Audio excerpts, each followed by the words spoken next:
But that does lead me to a question I did want to ask you is, the whole question about World War III. Now, listen, I don't want to be hyperbolic, but I've been thinking about this for a while.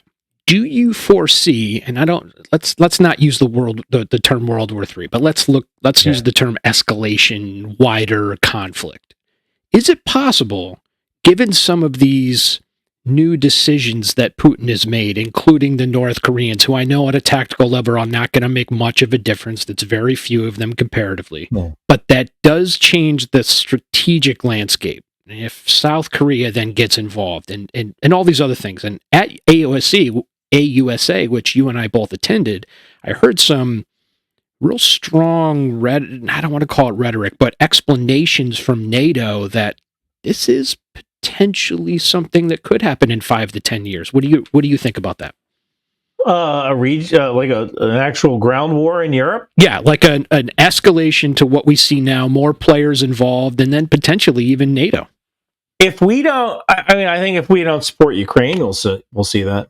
Okay, almost definitely, because what's the ultimate goal? Like what's Putin's ultimate goal? I think he has I want to say it's 1,600 miles of undefendable border in Russia, right? There's no large, there's no mountains, there's no large rivers, to prevent crossing.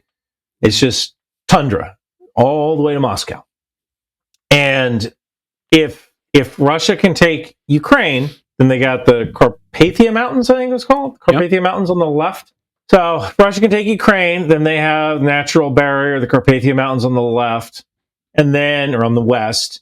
And then they can take the Baltics and then Poland. And once they take Poland, it takes that 1,600 or so mile border down to 200 miles from the ocean all the way down to the mountain range in Poland. So I think that's their ultimate goal. So we can either support Ukraine now with weapons. They haven't even asked for any men. Just give them weapons. Support Ukraine now with weapons, or we can fight with our kids in 10 years. Yeah. And your kids. Well, yeah, right. Thanks.